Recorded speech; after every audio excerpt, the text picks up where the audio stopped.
اس وجہ سے کیا جاتا ہے تاکہ اللہ والوں کی سیرت، ان کے کردار اور ان کی زندگی سے کچھ سیکھا جائے۔ کیا کیا جائے؟ کچھ سیکھا جائے۔ چونکہ ہمارے ہاں جو ایک سوچ پائی جاتی ہے نا، بزرگوں کی سیرت اور ان کے کردار اور ان کے طریقہ زندگی کو بیان کر کے اس سوچ کو ختم کرنا ہے۔ وہ سوچ کیا پائی جاتی ہے کہ ولی کا بیٹا ولی ہوتا ہے، مولوی کا بیٹا مولوی ہوتا ہے، چاہے الف کو کچھ اور پڑھتا ہو، مفتی کا بیٹا مفتی ہوتا ہے، عالم کا بیٹا عالم ہوتا ہے۔ یہ سوچ ختم کر دیں، یہ قرآن کی سوچ نہیں، یہ حدیث کی سوچ نہیں، یہ جہالت والی سوچ ہے۔ اللہ رب العزت جل مجدہ الکریم نے حضرت نوح علیہ السلام سے فرمایا کہ اپنے بیٹے کے ملنے کی تمنا نہ کرو، اور وہ طوفان میں غرق ہو رہا ہے اور اس کو بچانے کی فکر مت کرو، اس لیے کہ وہ تیرے نقش قدم پر نہیں ہے تو تیرے اہل میں سے ہی نہیں ہے۔ بولو ذرا محبت سے، انہیں چپ کر کے سن سکتے۔ اللہ پاک نے فرمایا لیس من اہلک، یہ تیرے خاندان سے ہی نہیں ہے، اگرچہ تیرا نطفہ ہے، تیرا بیٹا ہے، تیری بیوی کے بطن سے پیدا ہوا ہے، مگر فرمایا یہ تیرا نہیں ہے۔ کیوں؟ جو تیرے نقش قدم پر نہیں، تیری اطاعت نہیں کرتا، تیری بات نہیں مانتا، فرمایا کہ پھر اس کا تجھ سے کوئی تعلق ہی نہیں ہے۔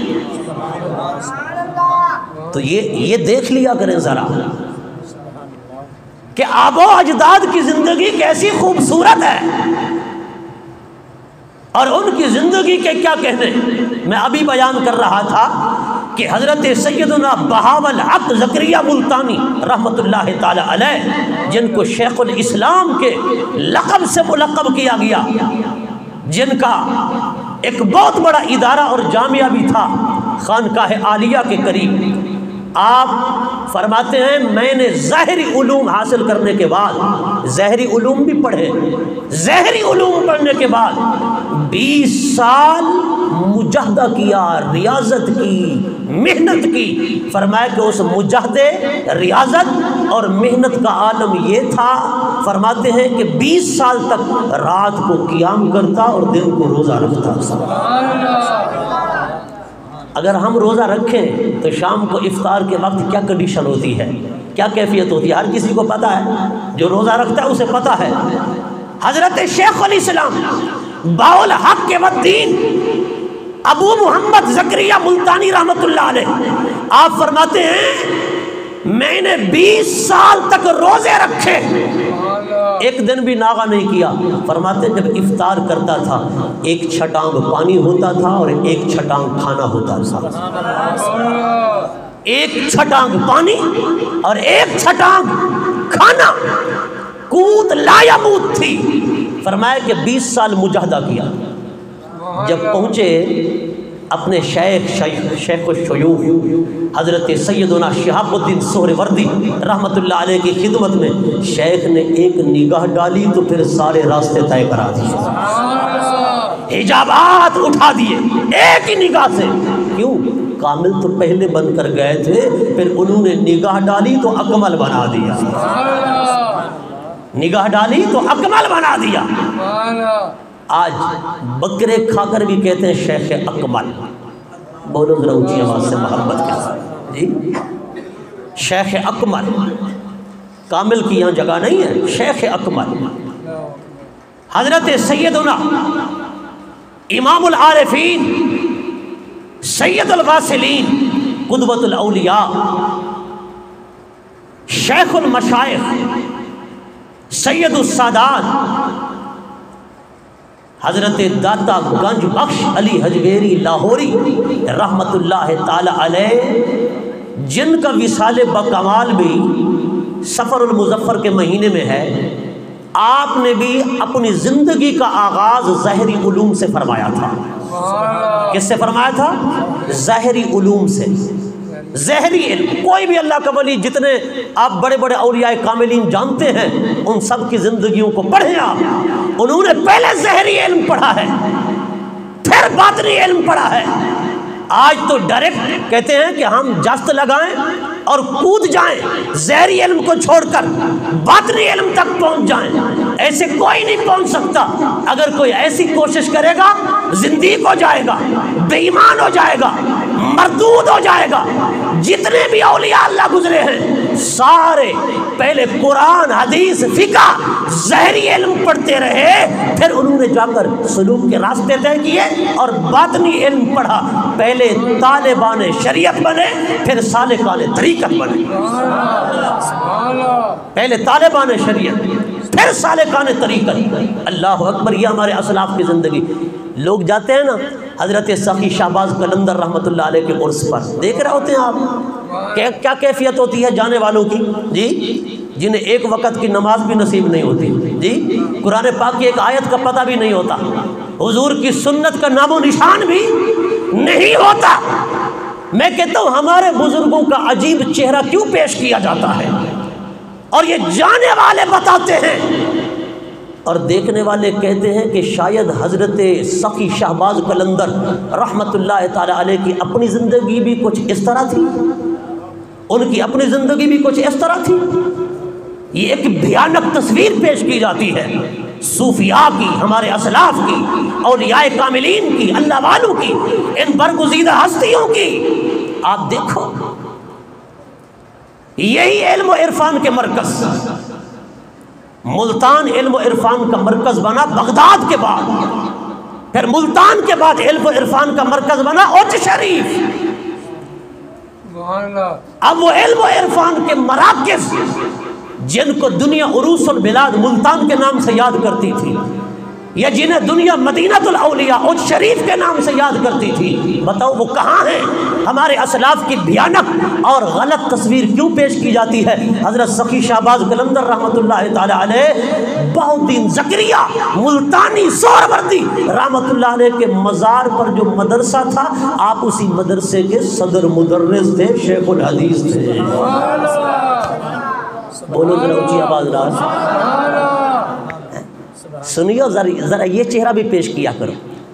حضرت شہباز قلندر ساری زندگی حدیث پڑھاتے رہے، حضور کا دین پڑھاتے رہے، بہاؤالدین زکریا ملتانی کے مدرسے میں جس نے ساری زندگی نبی کا دین پڑھایا، آج ناچ گانے کے ساتھ ان کا تعارف کرایا جاتا ہے، آج رقص کر کے ان کا تعارف کرایا جاتا ہے، ناچ کر ان کا تعارف کرایا جاتا ہے، ڈھول بجا کر ان کا تعارف کرایا جاتا ہے۔ میں نے تو چاچڑا کی سرزمین پر خطاب کیا اور میں نے کہا سجادہ نشینوں کو اور خواجہ غلام فرید رحمۃ اللہ علیہ کے دوڑے اور ان کے دیوان کو پڑھ کر جھومنے والوں کو میں نے کہا کہ ایسے دیوانے نہ بن جایا کرو۔ خواجہ غلام فرید رحمۃ اللہ علیہ سلطان العاشقین ہیں، بہت بڑے ولی کامل ہیں، انہوں نے دیوان بھی لکھا ہے، انہوں نے حضور کی تعریف میں بڑے اشعار کہے ہیں اور بزرگوں کی تعریف میں بڑے اشعار کہے ہیں۔ میں نے کہا دیوان پڑھ کر صرف جھومتے رہتے ہو، باقی زندگی کا کچھ پتہ نہیں کہ حضرت خواجہ غلام فرید زندگی میں کرتے کیا رہے، ان کی زندگی کا طریقہ کار کیا تھا۔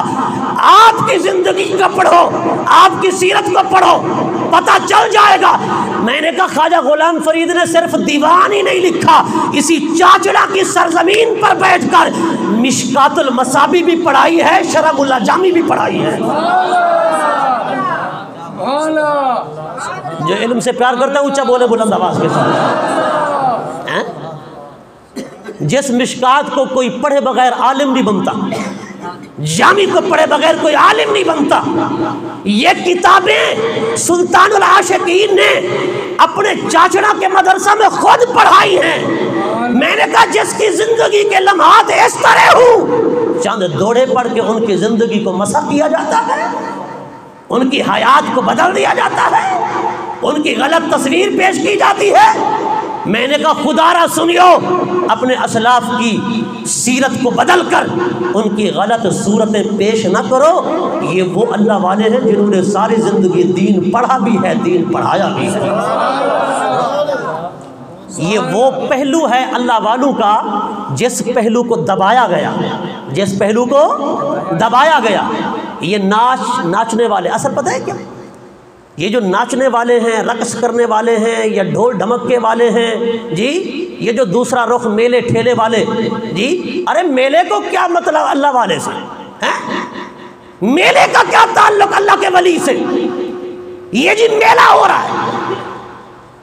اب میلے کا تصور جب آتا ہے تو کیا ہوتا ہے کہ وہاں لکیرانی سرکس بھی ہوگی، وہاں موت کا کنواں بھی ہوگا، وہاں رقص کرنے والیاں بھی ہوں گی، ناچنے والیاں بھی ہوں گی جی، وہاں پر خواجہ سرا بھی ہوں گے، وہاں پر ڈھول بین باجے تبلے سب کچھ ہوگا، مزامیر ہوں گے، میوزک ہوگا جی، آلات موسیقی ہوں گے، سرنگی ہوگی، سب کچھ ہوگا۔ ارے میلہ جب کہا جاتا ہے تصور تو یہ آتا ہے، کہتے ہیں شہباز قلندر کا میلہ، کوٹ مٹھن کا میلہ، اچ کا میلہ۔ میلے چھوڑو، یہ اللہ والوں کے عرس ہیں۔ عرس کا معنی ہوتا ہے شادی۔ جس دن اللہ والے کا عرس ہوتا ہے وہ خدا سے اور مصطفیٰ سے ملاقات کرتا ہے، خدا اور مصطفیٰ سے ملاقات کرتا ہے۔ اگر وہاں پر یہ میلے رچانے ہیں تو پھر اللہ والا مزار چھوڑ کے چلا جائے گا، پھر جانے والے جخ مار رہے ہیں، فیض لینے نہیں جا رہے۔ اگر اللہ والے کا فیض لینا ہے پھر اللہ والے کی سیرت کو بھی اپنانا پڑے گا، اللہ والے کی زندگی کو اپنانا پڑے گا۔ میں نے کہا شہباز قلندر کا تصور یہ پیش کرتے ہو جنہوں نے بہاولہ کے والدین ابو محمد زکریا سہروردی ملتانی رحمۃ اللہ علیہ کے مدرسے میں ساری زندگی نبی کی حدیث پڑھائی، ساری زندگی نبی کا دین پڑھایا، اس شہباز قلندر کا یہ تصور پیش کرتے ہو؟ اور حضرت خواجہ غلام فرید رحمۃ اللہ علیہ نے چاچڑا میں بیٹھ کر نبی کی حدیث مشکات پڑھائی، علم نحو کی جامی پڑھائی، علم بلاغت کی مختصر المعانی پڑھائی۔ جنہوں نے زندگی بھر دین پڑھایا ان کے چند دوہے سنا کر اللہ والوں کی تصویریں مسخ نہ کرو۔ اللہ والے تمہارے ہیں، یہ بزرگان دین تمہارے ہیں، یہ اولیاء تمہارے ہیں۔ ان کی پہچان ہے قرآن و حدیث پڑھنا پڑھانا، نبی کی سنت و شریعت کے مطابق زندگی گزارنا۔ سنیو، تم کسی اور راستے پر چل پڑے ہو، خدا کی قسم دے کر تم سے کہتا ہوں واپس آؤ، اپنے بزرگوں کی میراث کو اپناؤ اور حفاظت کرو۔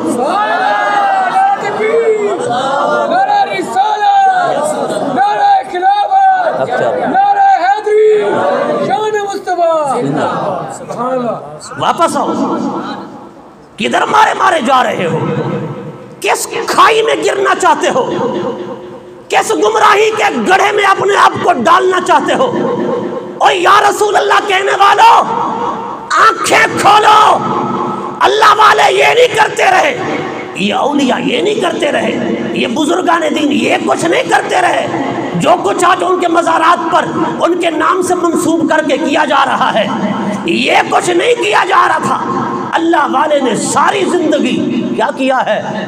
جو خدا سے روٹھے ہوئے تھے انہیں منایا ہے، جو نبی سے بچھڑے ہوئے تھے انہیں ملایا ہے۔ وہ تو ملانے کے لیے آئے تھے نا۔ حضرت داتا گنج بخش رحمت اللہ تعالی علیہ، کہہ دو ذرا رحمت اللہ تعالی علیہ، انہوں نے پہلے علم دین پڑھا۔ آپ کی ولادت ہوئی سن 4 ہجری میں۔ کس میں؟ سن 4 ہجری میں، 4 ہجری۔ ہائے ہائے، میرے آقا کی ہجرت پاک سے کوئی 400 سال بعد یا 400 سال سے بھی کم ان کی ولادت ہے۔ 465 ہجری میں آپ کا وصال مبارک ہے۔ حضرت داتا گنج بخش علی حجویری لاہوری رحمت اللہ تعالی علیہ، آپ کی پیدائش افغانستان میں، افغانستان کے شہر غزنی میں ہوئی۔ غزنی میں جہاں کے سلطان محمود غزنوی تھے، وہ سلطان محمود غزنوی جس نے ایک سونے کا شمعدان دین کے طالب علم کو دے دیا تھا، رات کو سویا، سر کی آنکھ لگی، دل کی آنکھ جاگ اٹھی۔ مدینے والے آقا تشریف لائے، فرما سلطان محمود غزنوی مصطفیٰ پہلے دیدار کرانے آتا تھا کہ تو درود تاج کا عامل تھا، آج مصطفیٰ دیدار کرانے آیا ہے کہ میرے دین کے طالب علم کی تو نے عزت کی ہے، میرے دین کے طالب علم کی تو نے عزت کی ہے، تو نے سونے کا اپنا خاص شمعدان اس کے پڑھنے کے لیے دے دیا ہے، لالٹین دے دیا ہے تاکہ وہ دین کی کتاب پڑھے، علم پڑھے۔ فرمایا کہ اس وجہ سے کہ تو نے میرے وارث کی قدر کی ہے، العلماء ورثۃ الانبیاء، فرما مصطفیٰ تجھے اپنا مکھڑا دکھانے آیا۔ حضور کا دیدار کرنا ہے تو پھر یہ کچھ کرو۔ میں نے ایک مقام پر پڑھا، ایک حاجی صاحب تھے جو مدرسہ چلاتے تھے۔ کیا چلاتے تھے؟ مدرسہ چلاتے تھے، مدرسہ چلایا کرتے تھے۔ ایک دن انہوں نے مدرسے کے کسی طالب العلم کو سخت سست بھی کہا اور تماشا بھی رسید کر دیا۔ وہ حاجی صاحب مدرسہ چلاتے تھے اور روزانہ حضور کی زیارت کرتے تھے، حضور کا دیدار کرتے تھے۔ ایک دن طالب علم پر ناراض ہوئے، اسے تھپڑ مار دیا۔ رات کو سوئے، حاجی صاحب مدینے والے آقا تشریف لائے، سرکار کائنات تشریف لائے، مگر حضور نے چہرہ انور پھیر رکھا ہے۔ حاجی صاحب اٹھتے ہیں، حضور کے چہرے کی طرف جاتے ہیں، سرکار پھر چہرہ موڑ لیتے ہیں۔ حاجی صاحب دوسری طرف سے آتے ہیں، سرکار پھر چہرہ موڑ لیتے ہیں۔ حاجی صاحب قدموں میں گر جاتے ہیں، زار و قطر رونے لگ جاتے ہیں۔ سرکار روزانہ دیدار بھی کراتے تھے، سینے سے لگاتے تھے، بڑے مسکرا کر ملتے تھے، آج ناراضگی کیا ہے؟ حضور نے فرمایا حاجی صاحب یہ کمال تیرا نہ تھا، مہمانان رسول کی خدمت تو کرتا تھا، دیدار ہم کراتے تھے۔ بولو یار اونچی آواز میں۔ میں اگر یہاں ہاتھ رکھتا نا یہاں اور پڑھتا کوئی نوحہ، کوئی دوڑھا ہیں تو آخر تک بندہ بول اٹھتا، مگر اتنا عظیم بات کہہ دیا تو آپ کی سبحان اللہ ڈیلی ہو گئی۔ ذرا بیداری کا ثبوت دو نا، پتہ چلے کہ علم سے پیار کرنے والے ہو، حضور کے دین سے محبت کرتے ہو۔ فرما حاجی صاحب کمال تیرا نہ تھا، تو مدرسہ چلاتا تھا، میرے مہمانوں کی خدمت کرتا تھا، اور میں اس وجہ سے مصطفیٰ آ کر تجھے دیدار کراتا تھا۔ حضرت مخدوم جہانیہ جہاں گشت رحمت اللہ تعالی علیہ اچ شریف کے بزرگ ہیں، مزار پر انوار ہے، جنہیں جہانیہ جہاں گشت کہا جاتا ہے۔ آپ جلال الدین بخاری رحمت اللہ علیہ کے پوتے ہیں اور وہ خلیفہ ہیں، مرید ہیں حضرت بہو الحق والدین ابو محمد زکریا سہروردی ملتانی رحمت اللہ تعالی علیہ کے۔ آپ کی درسگاہ میں سینکڑوں طلباء پڑھتے تھے، سینکڑوں۔ آپ کی اہلیہ محترمہ بیک وقت 500 طالبات کو، لڑکیوں کو دورہ حدیث پڑھاتی تھی۔ اتنا بڑا جامعہ اچ شریف کی سرزمین پر ہم نے خوابوں میں شاید نہیں سنا ہوگا، مگر یہ حقیقت ہے، یہ حقیقت ہے۔ اور اچ شریف وہ بابرکت شہر ہے، خدا کی قسم میرے نبی نے فرمایا تھا ایک مدینہ میں عالم دین ہوگا، اطراف و اکناف عالم سے لوگ آئیں گے عالم مدینہ کے پاس علم حدیث پڑھنے کے لیے۔ یہ حضور کی حدیث ہے، سرکار نے فرمایا، اور شارحین حدیث نے لکھا اس حدیث کا مصداق حضرت سیدنا امام مالک بن انس ہیں، جو مدینہ کے اتنے بڑے عالم ہو گزرے ہیں، جنہوں نے حدیث کی پہلی کتاب لکھی جس کا نام ہے موطا امام مالک۔ حدیث کی پہلی کتاب لکھنے والا عظیم محدث امام دار الہجرہ امام مالک بن انس۔ علماء کہتے ہیں یہ وہ ہستی ہے جس کے پاس لوگ مشرق و مغرب سے حدیث پڑھنے مدینہ طیبہ آتے تھے۔ حضور نے ان کے بارے میں فرمایا تھا، مگر کیا کہنے ہمارے بزرگوں کے، ارے اچ شریف کی سرزمین وہ سرزمین ہے جب حضرت مخدوم جہانیہ جہاں گشت رحمت اللہ تعالی علیہ کی اہلیہ محترمہ بیک وقت 500 لڑکیوں کو، طالبات کو دورہ حدیث پڑھاتی تھی۔ حضرت مخدوم خود بھی قرآن و سنت کا درس دیتے تھے۔ آپ کے پاس بے وقت مہمان آئے، جب مہمان آئے تو آپ نے ان کو آم پیش کیے، آم۔ انہوں نے کہا حضور ہمارے دیس میں آموں کا موسم تو نہیں ہے، مگر آپ نے آم کیسے پیش کیے؟ آپ نے فرمایا ہاں ہماری درسگاہ میں مدینے کے طالب علم پڑھتے ہیں، مدینہ سے پڑھنے آئے ہیں، وہ آم تحفے میں لائے ہیں۔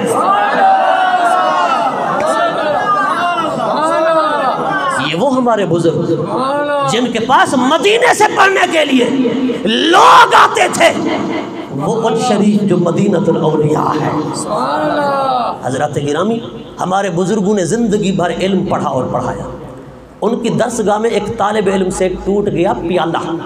پیالے ہوتے تھے زمرد کے، یاقوت کے، بڑے اعلیٰ پتھر کے پیالے، اعلیٰ نسل کے پتھر کے پیالے.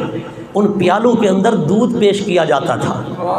آپ کا دسترخوان لگتا بیک وقت. طلباء اور غیر مسلم بھی آپ کے دسترخوان پر مسلمانوں کے ساتھ بیٹھ کر 2 ٹائم کا کھانا آپ کے دسترخوان پر کھایا کرتے تھے. کہتے ہیں یہ تعداد سینکڑوں میں ہوتی تھی، سینکڑوں.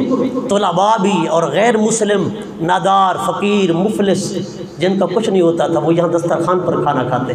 درویش، فقیر، صوفیاء، سالکان طریقت، طالبان شریعت، فرمایا یہاں سب بیٹھتے ہیں. اور یہ تعداد کبھی ہزاروں میں چلی جاتی تھی، ہزاروں کے اندر. فرماتے ہیں کہ ایک مرتبہ ایک طالب العلم سے وہ زمرد و یاقوت کا قیمتی پتھر کا پیالہ ٹوٹ گیا. دودھ پیتے ہوئے اس کے ہاتھ سے گرا، جیسے تیسے وہ ٹوٹ گیا. تو ناظم مطبخ نے، جو آپ کے مطبخ کا ناظم تھا، باورچی خانے کا ناظم تھا، جو لنگر چلایا کرتا تھا، اس نے آپ کی خدمت میں شکایت کی.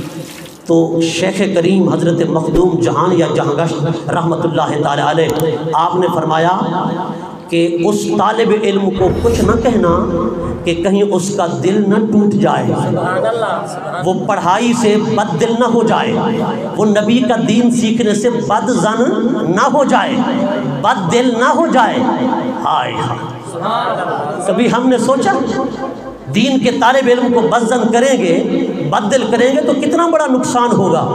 شیطان روزانہ پانی کے اوپر تخت لگاتا ہے، تخت حدیث پاک میں آتا ہے، اور وہ چیلے چپاٹے بھیج دیتا ہے، چلے جاؤ لوگوں کو گمراہ کرو، برباد کرو، تباہ کرو، قتل و غارت کرواؤ، طلاقیں دلواؤ، لوگوں کی لڑائیاں کرواؤ، جھگڑے کرواؤ.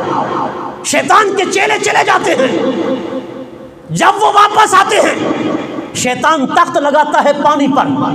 کوئی کہتا ہے میں نے قتل کروا دیا، کوئی کہتا ہے میاں بیوی کی لڑائی کرا دی، 3 طلاقیں ہو گئی، کوئی کہتا ہے فلاں کا جھگڑا کروایا، 2 خاندانوں کو توڑ کے آیا ہوں، قتل کروا کے آیا ہوں، طلاقیں دلوا کے آیا ہوں، فلاں کی مار پیٹ کرا کے آیا، فلاں بڑے عزت دار کی بے عزتی کرا کے آیا.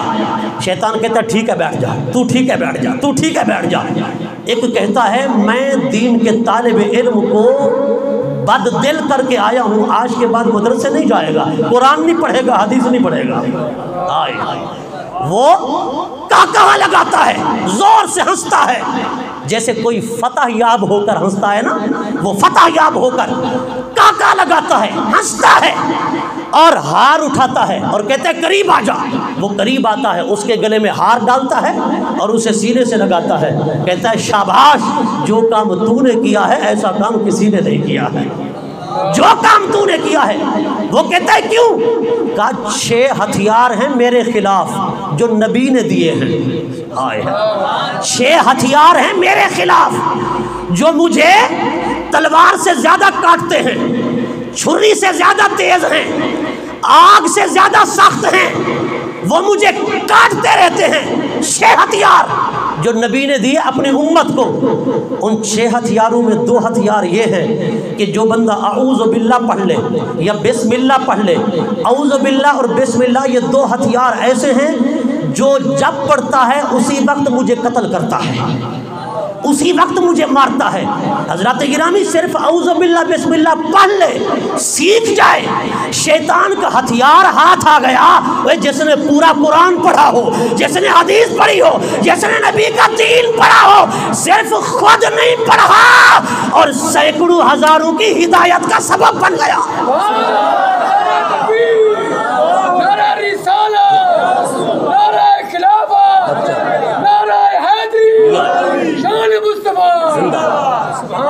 سینکڑوں ہزاروں کی ہدایت کا، رہنمائی کا سبب بن گیا. کسے نمازی بنایا، کسے ٹوپی پہنائی، کسے داڑھی رکھوائی، کسے نبی کے کھانے والی سنت بتائی، کسی کو پینے والی سنت بتائی، کسی کو جوتا پہننے والی سنت بتائی، کسی کو لباس پہننے والی سنت بتائی، کسی کو آیت سکھائی، کسی کو حدیث سکھائی، کسی کو قرآن سکھایا۔ ارے وہ شیطان کے خلاف کتنا بڑا ہتھیار ہوگا جب طالب علم کو شیطان پڑھائی سے بدظن کرتا ہے، بددل کرتا ہے، تو پھر شیطان جو گرو ہے، گرو، وہ اتنا خوش ہوتا ہے کہ سہرے پہناتا ہے۔ کیا پہناتا ہے؟ سہرے۔ مگر اس کی اہمیت دیکھنے والی نظر بھی تو مخدوم جہانیہ کی ہو آئے تو بولو اونچی آواز لا۔ وہ حضرت شیر ربانی میاں شیر محمد شرف پوری نقشبندی رحمۃ اللہ تعالی علیہ، آپ نے مریدوں کو ساتھ لیا، خلیفوں کو، چلو داتا دربار چلتے ہیں، داتا دربار چلتے ہیں۔ داتا دربار آئے، جب آئے نا داتا دربار کی گلی میں، آخری بات عرض کر رہا ہوں توجہ کرنا، داتا دربار کی گلی میں آئے نا تو ایک بزرگ ملے سفید ریش، مصافحہ ہوا، معانقہ ہوا، باتیں ہوئیں۔ اس کے بعد آپ نے فرمایا بیلیو آؤ چلتے ہیں واپس، بیلیو آؤ چلتے ہیں واپس، لے کر واپس چلنے لگے۔ حضور بارگاہ میں حاضری نہیں دیں گے داتا صاحب کی؟ آپ تو داتا صاحب لے آئے تھے ہمیں۔ فرمایا بیلیو تو انہوں پتہ ہی نہیں۔ فرمایا جو ابھی بزرگ ملے تھے یہ داتا صاحب ہی تو تھے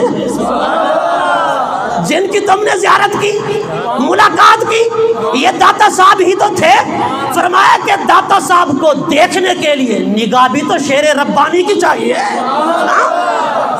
نگاہ بھی تو پھر شیر ربانی میاں شیر محمد شرف پوری کی ہو۔ فرمایا داتا ایسے نظر نہیں آتا، اندھے کو اسے نظر آتا ہے جو شیر ربانی کہلاتا ہو، جو شیر ربانی کہلاتا ہو۔ پھر طالب علم کی قدر بھی اسے نظر آئے گی نا وہ جو مخدوم جہانیہ جہاں گشت ہو۔ فرمایا مطبخ کے سارے پیالے بدل دو، سارے پیالے، اے یاقوت و زمرد کے ہیں نا پیالے، یہ بدل کے پیتل کے کر دو، پیتل کے پیالے پیتل کے رکھ دو، مگر طالب علم کو کچھ نہ کہنا کہیں اس کا دل نہ ٹوٹ جائے۔ یہ پیالے بدل کر پیتل کے پیالے رکھ دو پورے مطبخ کے اندر، پورے باورچی خانے میں، پورے لنگر خانے میں۔ لنگر خانے کا نظام بدل دیا پر ایک دین کے طالب علم کو دین پڑھنے سے بد دل نہیں کیا۔ کیوں؟ کہ یہ شیطان کے خلاف میرے نبی کے دین کا ہتھیار، میرے نبی کے دین کا ہتھیار بن رہا ہے۔ ارے بچپن میں کسے پتا تھا؟ کوئی حفظ کر رہا ہے، کوئی قرآن پڑھ رہا ہے، کوئی حدیث پڑھ رہا ہے، کس کو پتا تھا یہ بہت دن زکریہ ملتانی بنے گا، یہ نظام الدین اولیاء بنے گا، یہ بابا فرید گنج شکر بنے گا، یہ داتا علی حجویری بنے گا؟ وہ کسے پتا ہوتا ہے یہ اویس کرنی بنے گا؟ کسے پتا ہوتا ہے یہ غوث العالمین بنے گا، یہ غوث الثقلین بنے گا؟ کسے پتا ہوتا ہے یہ وقت کا ابو حنیفہ بنے گا؟ کسے پتا ہوتا ہے یہ وقت کا بہت بڑا امام، محدث، مجتہد، فقیہ، غوث، کتب، ابدال اور وقت کا ولی کامل بنے گا؟ نہیں پتا ہوتا۔ ہر طالب علم کی قدر کرو، پتہ نہیں کسی کے اندر خدا ظاہر ہو جائے۔ نعرہ رسالت، نعرہ خلافت، نعرہ حیدری، شان مصطفیٰ۔ ہر کی قدر کرو، پتہ ہے کس میں خدا کا جلوہ ظاہر ہو جائے۔ دعا ہے اللہ پاک قدر والی نگاہ عطا فرمائے، ہمیں عمل کی توفیق بخشے، وما علیہ الا